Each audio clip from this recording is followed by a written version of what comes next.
ngozi nke onye nwe anyị Jesu Kristi n'ịhụnanya nke Chukwu Nna n'ịdịga n'otu nke Mmụọ Nsọ na-enye dịrị unu niile.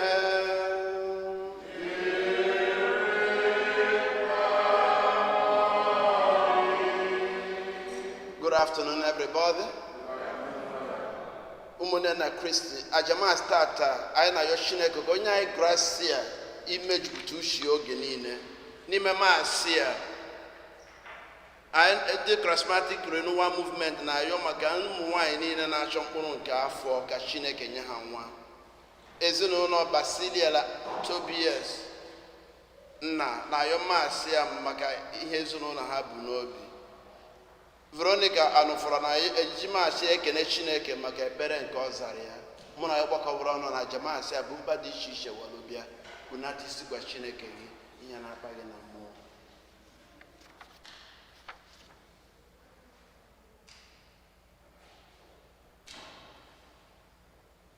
Ka Chineke mere ihe na ya sị na Kristi onye nwe anyị.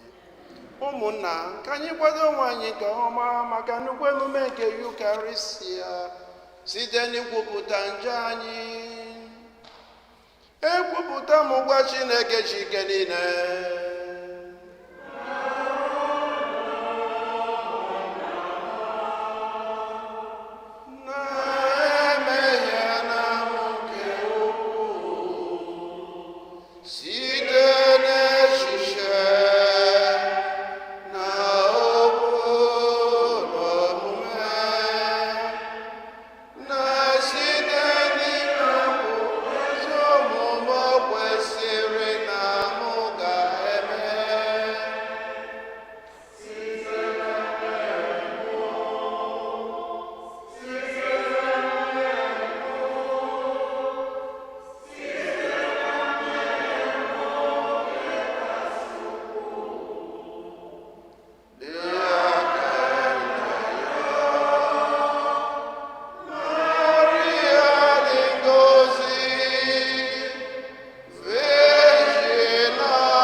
si n'aka gị abịara anyị, imeela anyị ụmụ gị, bịakwa kwe ka anyị kwuru n'ihu gị. Biko were obiọma gị gee ntị na arịrịọ anyị bụ ụmụ gị ị hụrụ n'anya. Ebe ọ bụ na anyị kwere na Jesu Kristi nye anyị ezigbo inwere onwe anyị na aṅụrị nke na-ndụ ebe ebe. Anyị na-ayọ nke a site na dịwa n'anya Jesu Kristi nwa gị, onye nke na-adị ndụ na-achị na ịdịgo n'otu nke mmụọ nsọ, otu Chukwu site n'ụwa ta ụwa niile.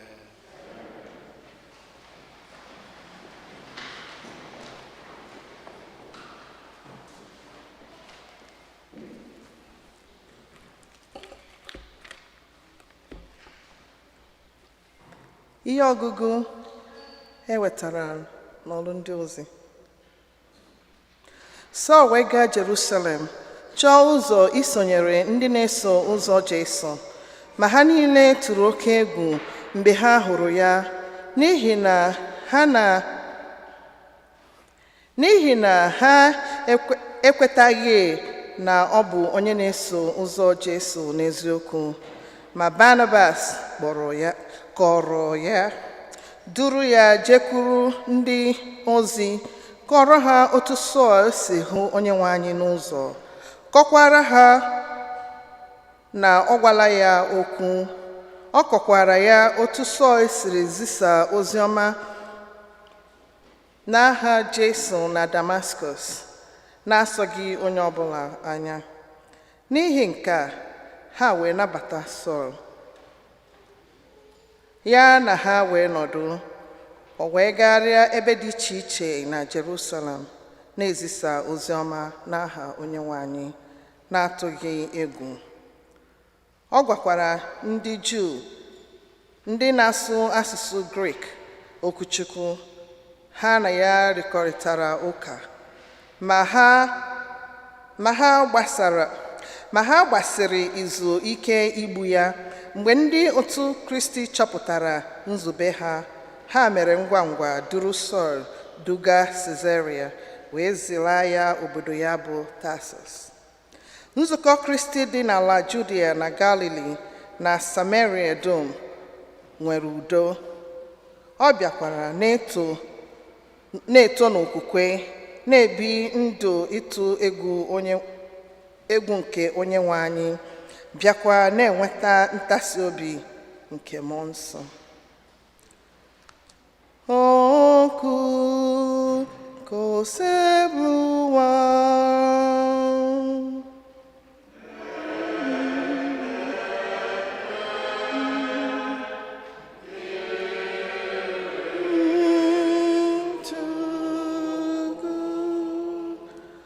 Onyenwe anyị, ọ bụ gị bụ otito m n'ime nzukọ gị.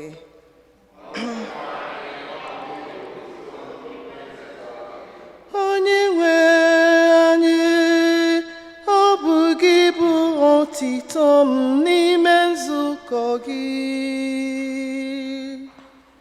Onyenwe anyị, ọ bụ gị bụ otito m n'ime nzukọ gị. Onyenwe anyị, ọ bụ gị bụ otito m n'ime nzukọ gị.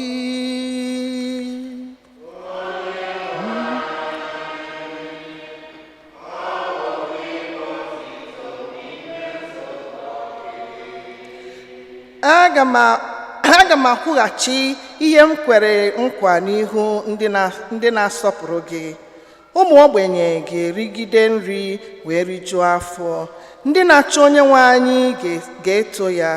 Obi ha ga-adịgidekwa ndụ ruo mgbe ebighị ebi. Onyenwe anyị, abụ gị bụ otito m n'ime nzukọ gị. Ụwa niile ga-echeta Onyenwe anyị, bịakwa laghachikwutere ya. Ezinụlọ niile nọ na mba niile ga-efe ya. Ndị niile ji ike ọchịchị n'ụwa niile ga-egburu ya ikpere ala. Ndị niile na-arịda n'aja ga-akpọrọ ya isi ala. ọ bụ gị bụ otito m n'ime nzukọ gị.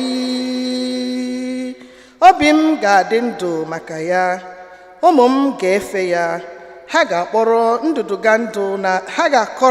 ndụdụga ndụ na-abịanụ akụkọ banyere Onyenwe anyị. Ha ga-akọrọ ndị a na-amụbeghị amụ ka Onyenwe anyị siri kwesị ntụkwasị obi, wee sị, ọ bụ Onyenwe anyị mere ihe ndị a.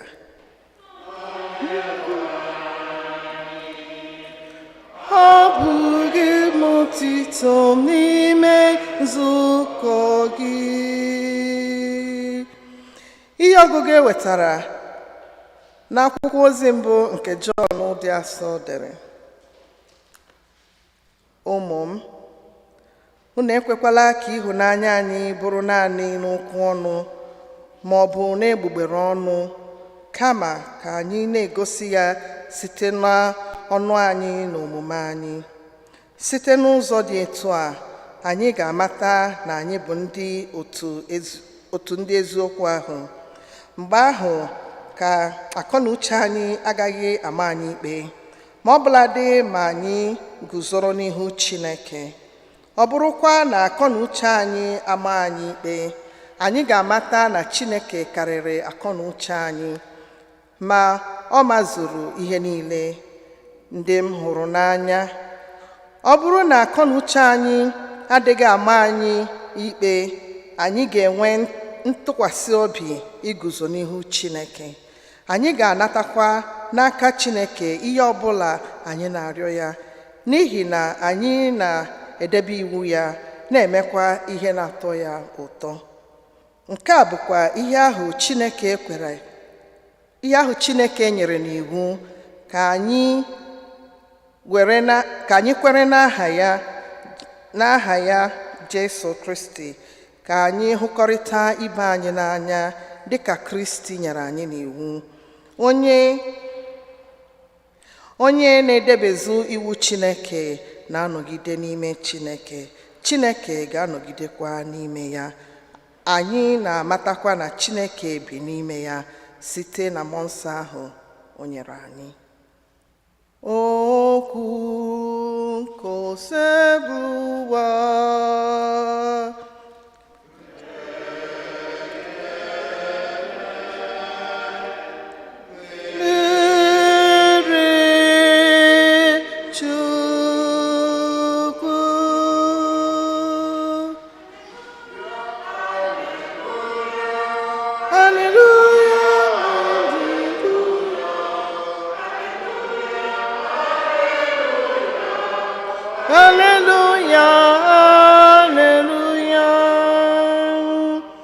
birinụ n'ime m etu m si biri n'ime unu.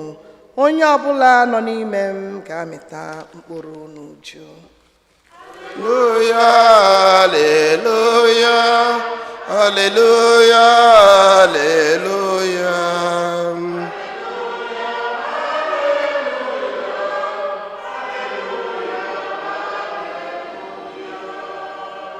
Onyenwe anyị nọnyere unu.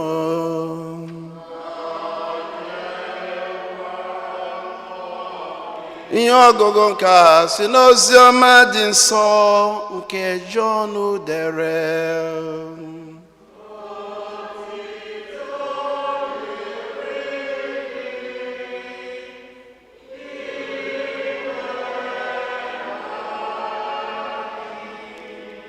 Jesu gwara ụmụazụ ya sị, abụ m ezi osisi vaịn, nna m bụkwa onye ọrụ ubi. Ngalaba ọbụla n'ime nke na-adịghị amị mkpụrụ a ga-egbupụ ya, ma ọ na-akwachakwa ngalaba ọbụla na-amị mkpụrụ ka o wee mịa mkpụrụ karịa. Ugbu a unu dị ọcha n'ihi okwu niile m gwara unu. Birikwanụ n'ime m dịka m siri biri n'ime unu. N'ihi na dịka ngalaba na-apụghị ịmị mkpụrụ ma ọ bụrụ na ọ nọdụgide n'ogbe osisi, otu ahụ kwa ka unu apụghị ịmị mkpụrụ ma ọ bụrụ na unu anọgideghị n'ime m. Mụ onwe m bụ osisi vaịn, unu bụ ngalaba m nke m. Onye ọbụla nke na-anọgide n'ime m ma na-enwekwa ma mụ onwe m nọkwa n'ime ya ga-amị ọtụtụ mkpụrụ, n'ihi na ewezụga m unu apụghị ịmị mkpụrụ ọbụla. Onye ọbụla na-ebinyeghị n'ime m a ga-egburu ya tụpụ dịka ngalaba ka o wee kpọnwụọ. Ndị mmadụ ga-achịkọta ya tụnye n'ọkụ o wee repịa. Ma ọ bụrụ na unu ebiri n'ime m, ọ bụkwa na okwu m biri n'ime unu, rịọ na ihe ọbụla unu chọrọ a ga-emekwara ya unu. Site n'imi ọtụtụ mkpụrụ ka unu ga-esi nye nna m otito. Sitekwa n'ime otu a unu ga-abụ ndị na-eso ụzọ m n'eziokwu. Ozi ọma nke ose bụrụ ụwa.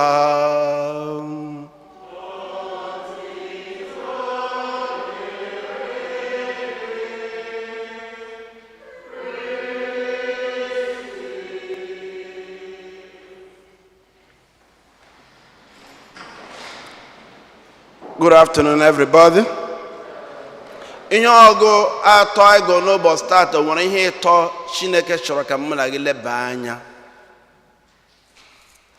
The first one is, how do you deal with your enemy? Ka isi emeso onye kpọrọ gị asị, onye na-emegbu gị, onye chọrọ ọdịda gị, somebody who is against your life. How do you deal with such a person?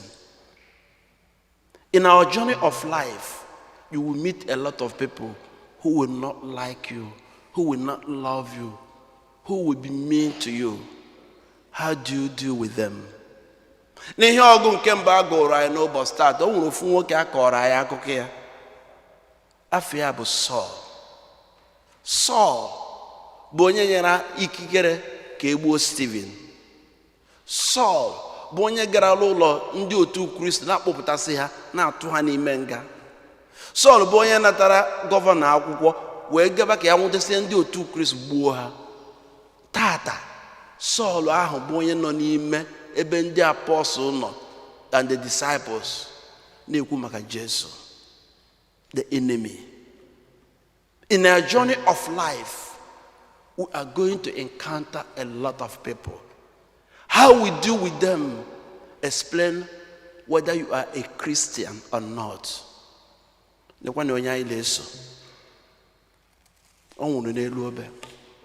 the midst of pain, in the agony with thorns on the head, nails on the hand, or saying, Father, forgive them. They don't know what they are doing.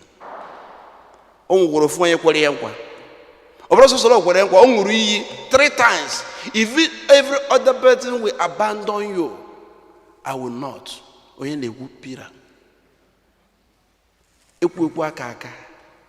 Three times. He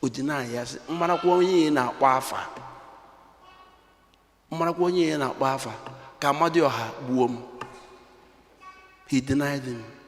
Do you know what surprised me? Onye no denied,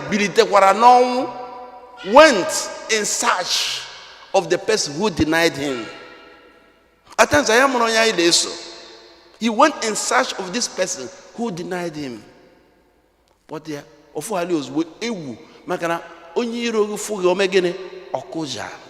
Ewu jide or say, peace be with you, Peter. How do you deal with your enemy?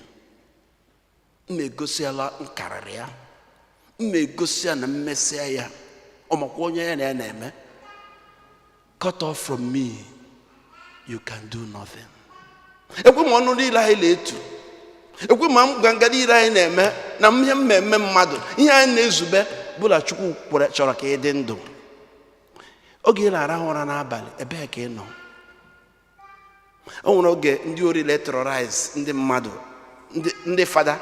There was a season, again in Nigeria, there was a season do he let terrorize in their father. And I'm about to tell you, when you go, a grunt of barrel, a boy, go pistol, sit up as high, I bear my babuha. Now, I hold a devastation alcohol. Nay, Chefaka Habia. All of us in Nara Huzona, a core marker. At the time of Bruno and do he brugade a hundred show when Jesus my if we went some okay, get up now. ebilie m. Onye nche na-eche n'efu ma ọ bụ na Chineke emere gịnị echere obodo. All you think you have is because of God. So Chineke na-agwa m na gị n'ụbọchị taa the importance of letting go, the importance of forgiving. Because God kwuru sị, don't revenge, vengeance is mine. Ha chụba gị na-aga. Ọ sị, who will fight those whom God loves? Man, when you revenge, do you know what you are telling God? I want to be in charge. God, get out. I want to be in charge. You cannot revenge well. It is God. The only thing that makes us different from every other religion is forgiveness. But that's the hardest thing to do.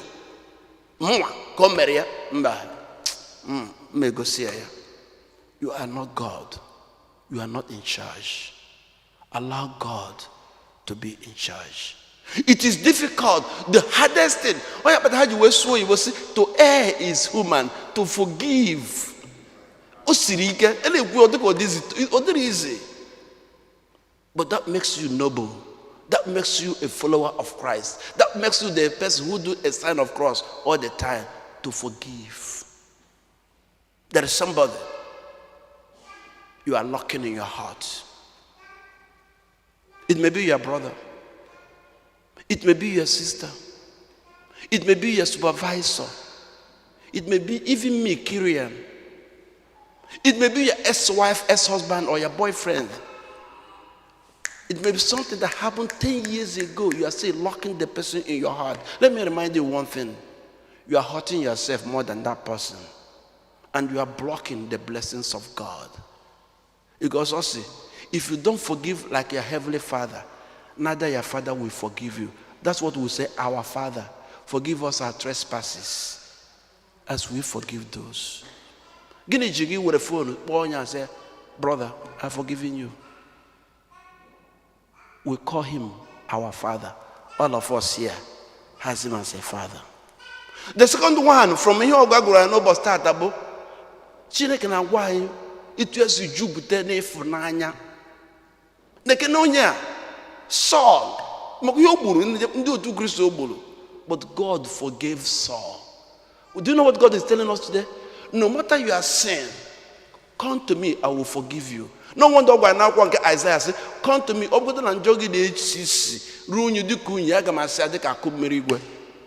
matter what you did, no matter the extent, God loves you and is willing to do. God so loved the world, he gave us his only son. His son so loved the world that he gave us. He can forgive you. He has already forgiven you. Guilt. Guilt is the greatest thing that can kill you. It will come back to haunt you. I'm a counselor. I listen to people's case. I find that when you are getting old, the things of the past, even in our youth, will visit you and will haunt you. But the way of letting it not to haunt you is to forgive yourself. Let me remind you, God has forgiven you. But the greatest pain of forgiveness is you forgiving yourself. In the past, in old age, you cannot handle it. Do you know what God is telling you today? Forgive yourself. Let go. Don't allow guilt to kill you. I want to is very close. I'm not as close as very close. Very close.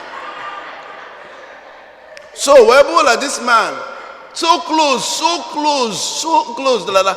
What came with the COVID or to when you with the COVID number? Hana ba ya gide ku ya te omecha nwanye nwoke anwụ. Why he could not understand it? Why he could not bear it?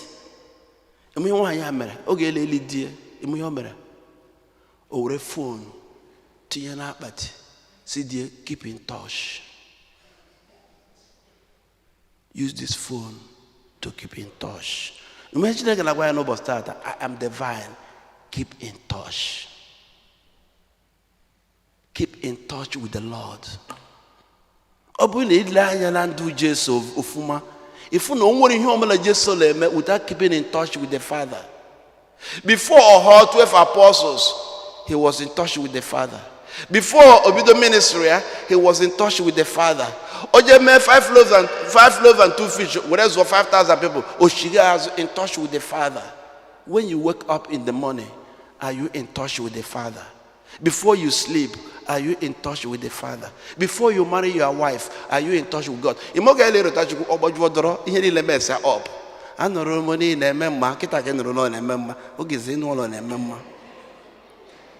Keep in touch.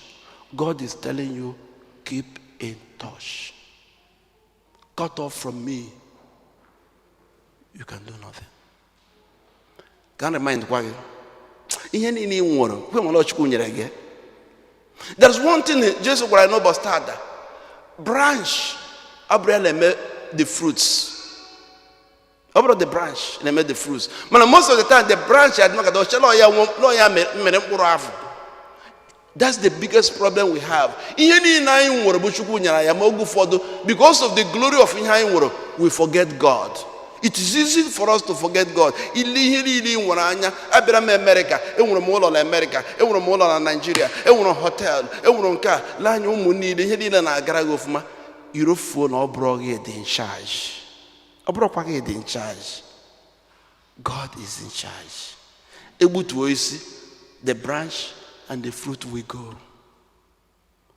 Forget the fruits you want. I am in charge. You are not in charge. You are not.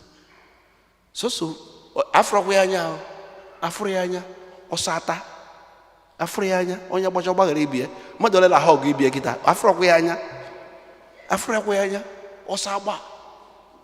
Onya Bajabagaribi, Kisnala, Unu de Natubibiono, Oya Bikuaka, Oya Quakalo knows also.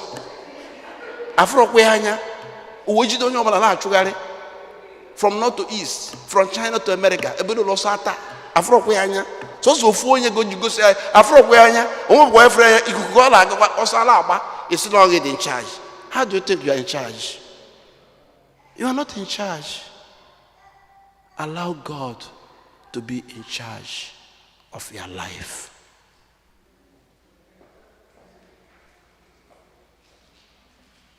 Ekwemnotu Chineke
enu ndị ga-edu anyị na-ekpere nke ndị kwenụ pụta.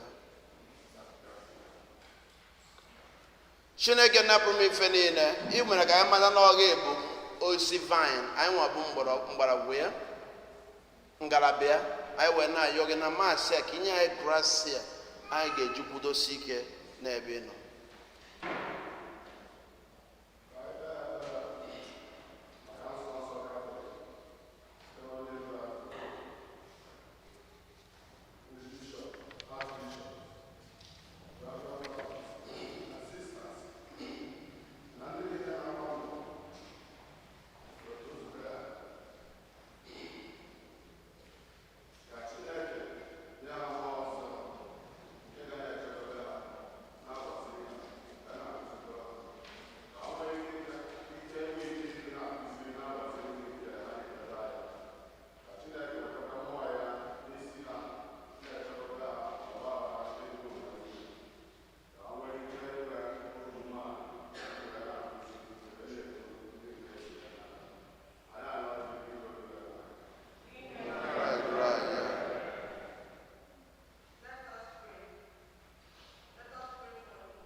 anyị na-echetakwa ụmụ nwaanyị niile na-achọ mkpụrụ nke afọ ka Chineke onye nke na-ekunye nwa kunye ha nwa. Anyị arịọ biko dị nwa na anyị na-erotakwa ezinụlọ Basilia and Tobias nna ka Chineke onye nke na-aza ekpere gboro ha mkpa ha. Anyị arịọ biko dị nwa na anyị na-erotakwa ezinụlọ Veronica n'ụfọrọ onye nke Chineke zara ekpere ka Chineke na-azakwa ekpere na-aga. Anyị arịọ biko dị nwa na anyị mụ na gbakọbara ọnụ bụ mkpa dị iche iche were bịa bunatazi isi kọsara Chineke ihe na-akpa gị na mmụọ.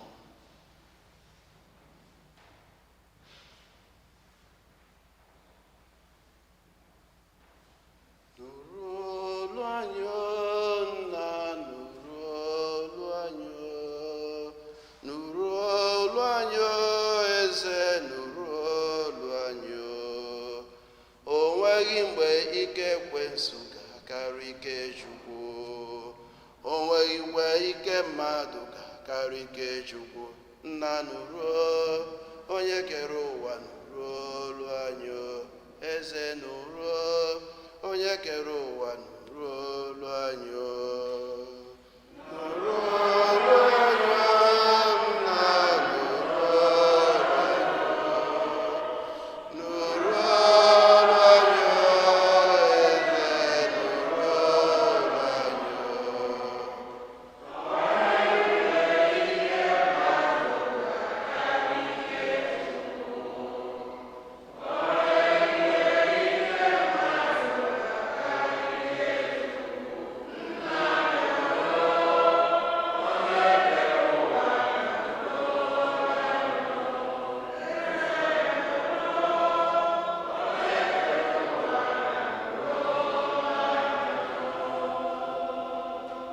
Without you, we can do nothing, Lord.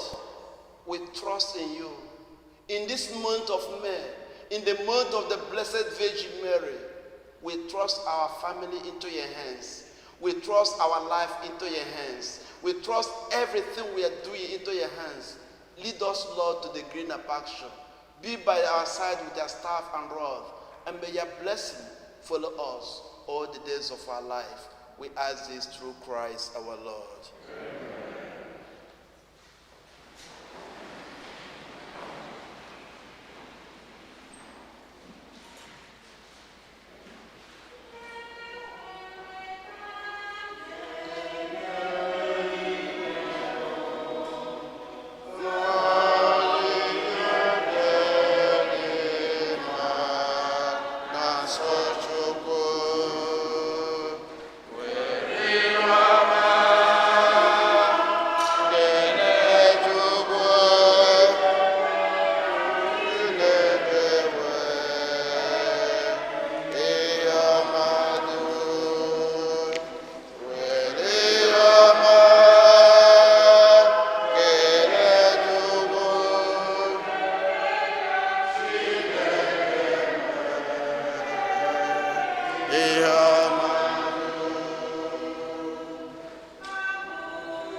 Rebenu ụmụnna nke aja amụnụnụ ga-achụ ugbu a bụ ihe ga-amasị oseburu ụwa Chineke anyị nara nụ.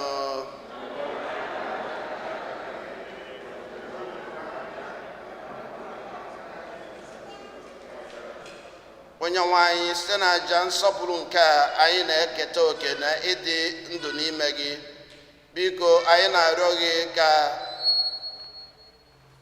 ị nyere anyị aka ibipụta na ya n'ime ndụ anyị oge niile. Anyị na-arịọ nke a site na Kristi onye nwe anyị.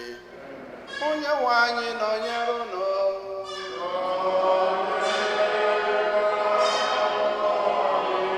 Welite n'obi enu.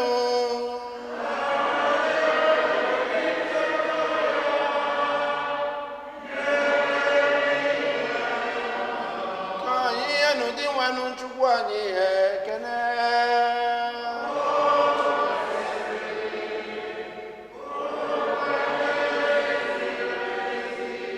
Kwesịrị eze bụrụkwa eziri ezi na-azọ ndụ na anyị ga-enye gị ekene oge niile na ebe niile. Ọ na dị nsọ Chineke ji ike niile dị ụwa tụ ụwa site na Kristi nwa anyị, onye jiri ihe ebere o nwere maka mmehie mmadụ, kwere ka mụọ ya na Virgin Maria.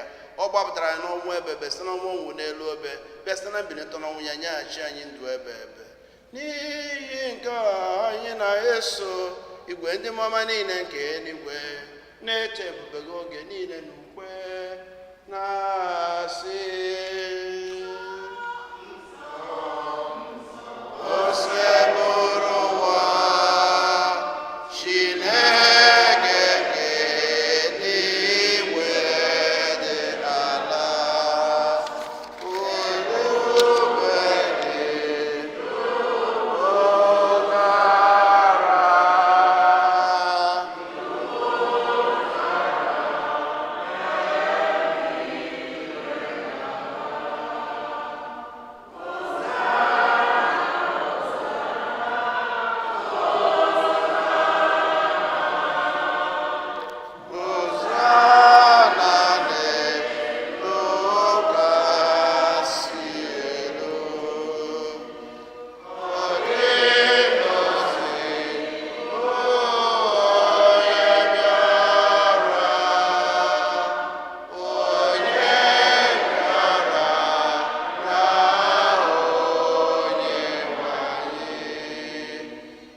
sọ gị na-edo ihe dum nsọ. Anyị na-arịọ gị doo onye ndị a nsọ sị ịkwasa mmụọ gị ka ha wee ghọrọ anyị ahụ na ọbara nke onye nwe anyị Jesu Kristi, onye bịara tupu edu ya n'ọnwụ, nke o jiri aka ya wee nara wee raa achịcha, nye gị ekene na otito, nyawa ya nye ya ụmụazụ ya sị, naranụ nke a, rienụ ya unu niile, nke a bụ ahụ m nke a ga-eduru nye maka unu.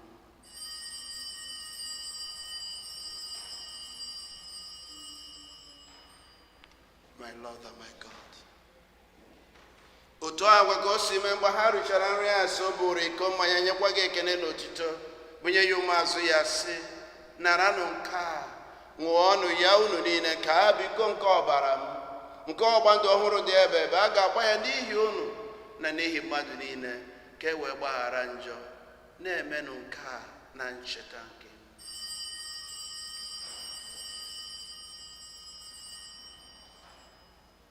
My Lord and my God. Ka anyị gwupụtanụ ihe omimi nke okwukwe anyị na-eme ugbu a.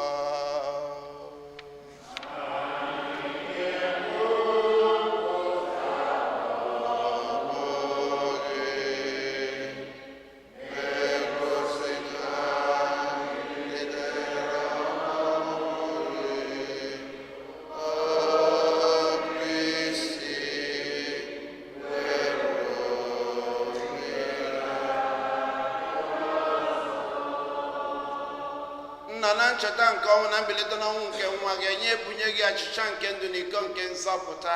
Anyị na-ekene gị n'ihi na ị kwere ka anyị dị mma, ịkwụrụ n'ihu gị na-efe gị. Anyị ji ume a na-arịọ ka anyị bụ ndị na-anata ahụ na ọbara nke Kristi bụrụ otu site na njikọ nke mmụọ nsọ. Nna, cheta nzukọ gị gazuru ụwa niile, mee ka ịhụnanya gị jupụta ya. Gozie popu anyị bụ Francis na bishọp anyị bụ Nicholas na ndị ofe ọta gị niile. Chetakwa ụmụnne anyị ndị ji okwukwe wee gaa n'ezumike nke ọnwụ. Kpọbata ha na ndị ọzọ niile nwụrụ anwụ n'ihe nke ebube gị. Bikonu meere anyị niile ebere, ka anyị soro Virgin Maria dị ngọzi nne nke Chukwu na ndị apọstọl na ndị nsọ gị niile, ndị mere uche gị n'ụwa were kata ndụ ebe ebe, ka anyị sorokwa ha na-eto gị ebube site na Kristi nwa gị.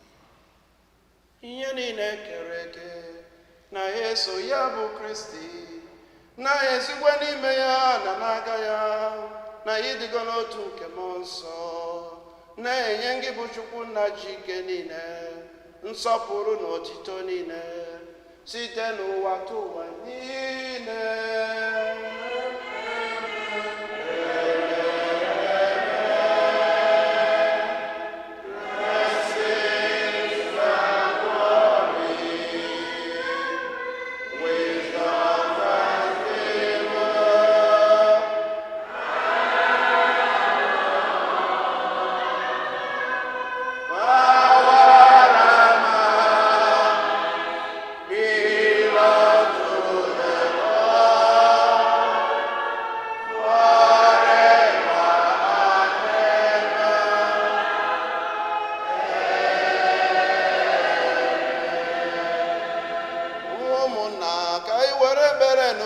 Nzọpụta anyị kụziri anyị were kpọkuo Chukwu nna otu dị n'afọ anyị, ka ọ chịrị bịa ka emuche gị n'ụwa ka esi mie n'eluigwe. Nye anyị tata nri nke ụbọchị anyị, gbaghara anyị mmehie anyị dịka anyị si gbaghara mmehie anyị, ekwena ka anyị kwe na nranye. Zọpụta anyị na-arịọ gị osebiri ụwa na-ajụ ihe niile, were ebere nye udo n'oge nke a site n'inye aka ebere gị, ka azọpụta anyị na nje oge niile na-agbalụ nsogbu niile, were nchekwube dị nsọ na-atụ anya maka mbịaghachi nke onye nzọpụta anyị Jesu Kristi. Onye nwe anyị Jesu Kristi, onye gwara ndị apọstọl gị, udo nke m ka m na-ahapụrụ unu, udo nke m ka m na-enye unu, biko elekwala anya na nje anyị, kama lekwasị anyị n'okwe nke nzukọ gị. Nye ya udo na ịdịgo n'otu mgbe niile ka uche esi chọọ, mgbe ọ dị ndụ na-achị ebe ebe. Ka udo nke o sepụrụ ụwa dịrị unu mgbe niile.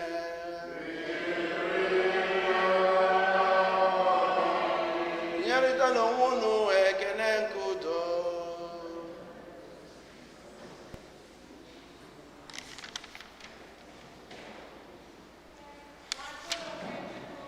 Onye na-ekpochapụ njọ nke ụwa,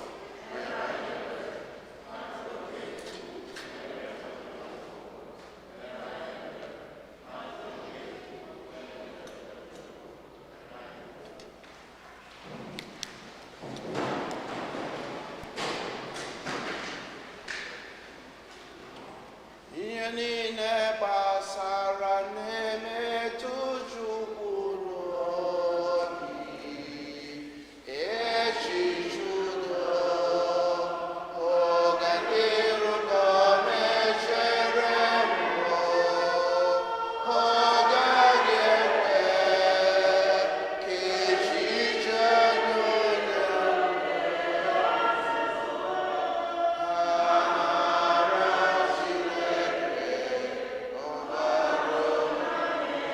ọbara ụba n'ebe anyị nọ.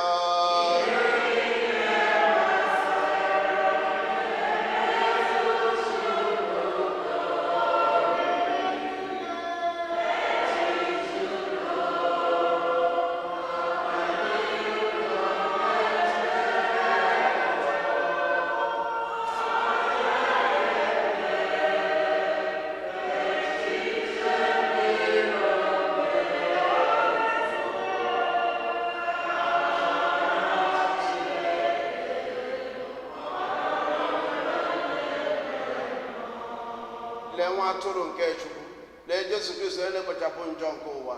Ha nwere isi ọma bụ ndị a kpọrọ lụrụ ike nwa atụrụ Chineke. Dị nwenụ etosola nke ịbata n'ime ụlọ mkpụrụ asụsụ na mkpụrụ obi ga-adịrị arụ na ọbara ka ichekwaba anyị ruo na ndụ ebe.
Ka anyị rịọ arịrịọ.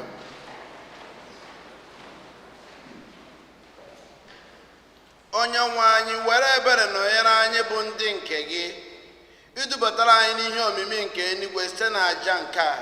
Biko mee ka anyị site na ndụ ochie anyị na-ebi gafee na ndụ ọhụrụ anyị na ya nke site na Kristi onye nwe anyị.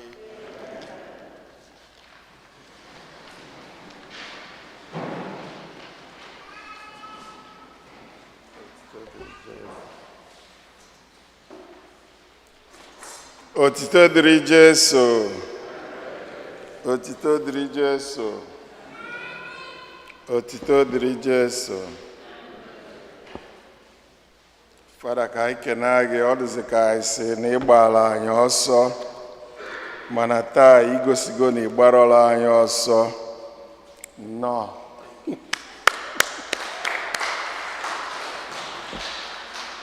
Second collection for Mother Day's remembrance. Biko onuma onye ọbụla ị na-echeta bụ onye nne gị, nwunye gị, sista gị, onye ka ihe tinye kwaya.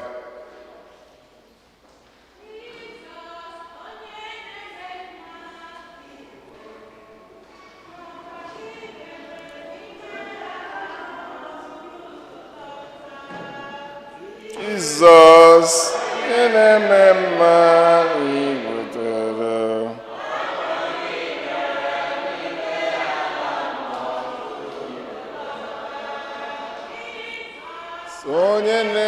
mma n'igwetara ọkwa gị mere ihe mere ma n'igwetara.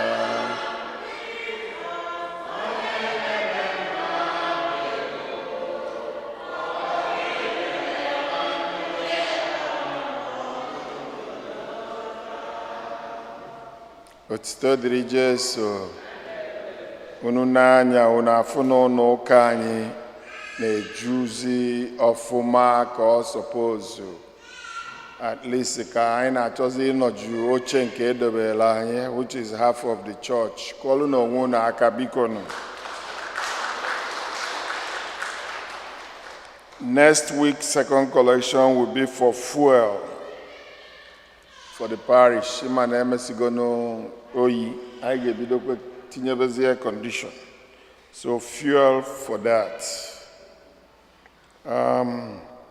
We invite all our youth to join us for our youth mass every third Sunday of the month, 9:15 a.m. We are still accepting dedication for our flower circles for the summer months.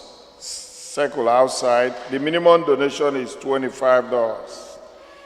We have 45 available, and it's on first come, first basis, first serve. We invite you to participate in the Mass and Rosary Prayer every Friday of May. The month of the Blessed Virgin Mary is at 8 a.m. English and 7 p.m. bilingual.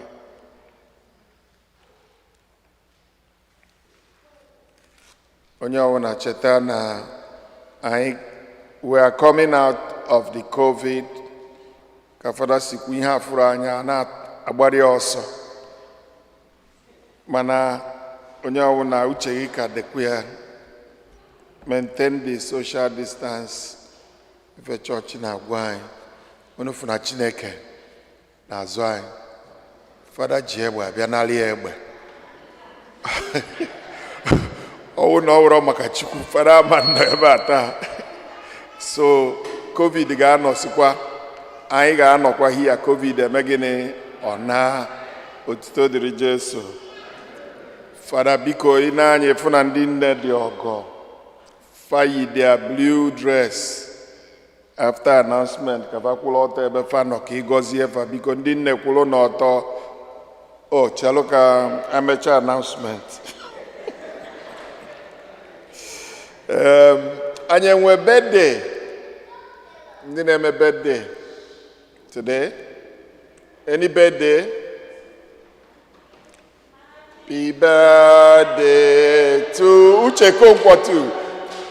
Happy birthday to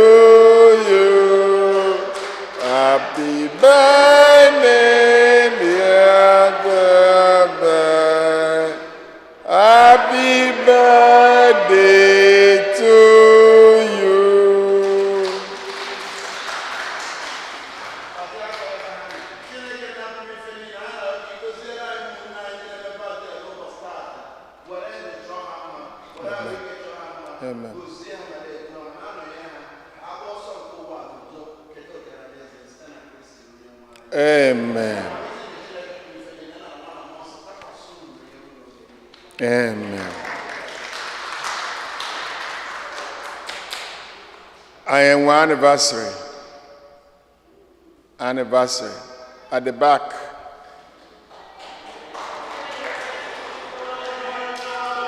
Lay upon you.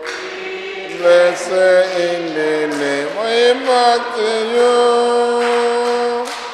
May the blessings of the Lord be upon you. Be blessed in the Happy anniversary. Happy anniversary to you. Happy anniversary to you. Happy anniversary to brother. Happy anniversary to you.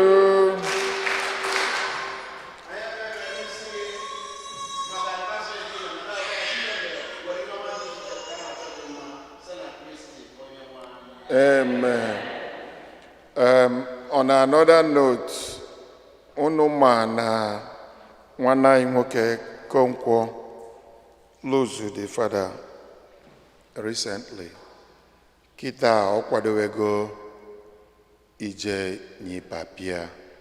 So ka anyị mee ka anyị si eme maka na ọ nọzụla anọzụ by secretary financial secretary near the levy of $20 each person and $40 per family can now commence the collection and can go his burial of his father. Otito diri Jesu. Otito diri Jesu. Financial secretary known as also you can collect the money from.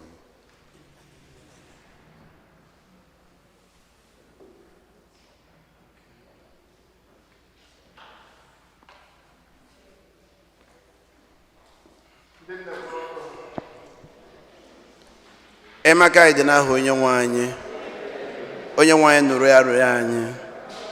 Chineke na-abụrụ m ife niile, anyị ebute ndị nne anyị n'iru gị wee na-ayọ ka ị gọziere anyị ha.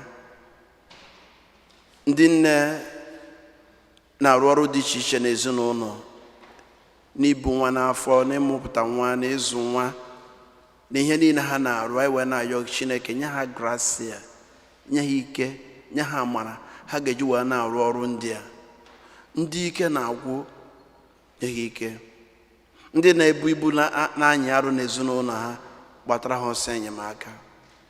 Ndị di ha nọ n'ọya, gbata ọsọ ọgwụgwọ nsọ n'ebe di ha nọ. Ha nwere onwe ha ndị na-agabiga ihe mgbu nke obi, Chineke weta aṅụrị na udo tinye n'obi ha. Mkpa niile ha jiri wee bịa n'ụbọchị tata, ayọ ha niile ha na-ayọ gị, anyị ewere ha nche niile tinye n'aka nna anyị dị asọ bụ Virgin Maria, nwaanyị gabigara ihe ụmụ nwaanyị ndị a na-agabiga, wee na-asị ka ịyọtara ha ayọ, wee na-ayọ St. Fortunata, onye nke na-ayọtakwa ayọ site na ayọ nna anyị dị asọ, na-ayọ St. Fortunata ka ọ nọnyere unu gbagboro unu mkpa niile site n'ikpe ekene Maria ijupụta na gracia, osebuwa nọnyere gị, ịdị ngọzi n'eti ikpo niile, ọ dị azị ngọzi nwa afọ Jesu. Maria dị asọ nne nke Chukwu, yọbara anyị dị nje ayọ kịta na mụrụ nwa. Kama na ngọzi nke Chineke na-apụ m ife niile, Nna na Nwa na Mmụọ Nsọ dakwasị unu nọnyere unu oge niile. Udo dịrị unu.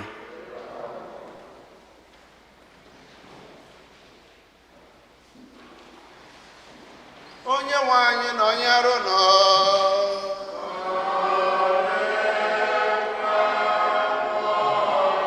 Ka Chukwu ji ike niile gozie unu, Nna na Nwa na Mmụọ Nsọ.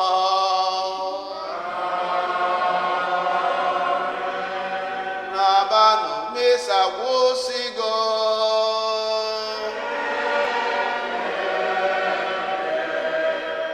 Ere Chukwu.